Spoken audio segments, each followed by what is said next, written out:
Hi, my name is Dylan at Kiperts Tractor Sales. I'm the tractor tech here.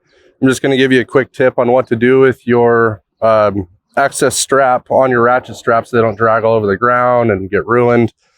So here's what you do. You grab it, you just start rolling it up.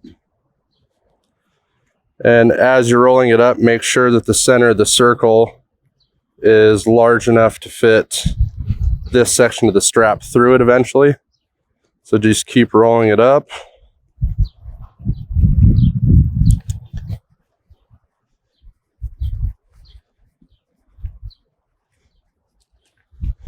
All the way almost to the end. Leave yourself a couple feet to the ratchet strap. So you're going to take the strap, shove it through the hole, and then you're going to have a loop like this. You're going to put the whole circle through the loop, grab the bottom and pull, and you're done. So that way they're not going to flop around and get ruined, and you're not going to run them over if there's straps on the front. But there you go.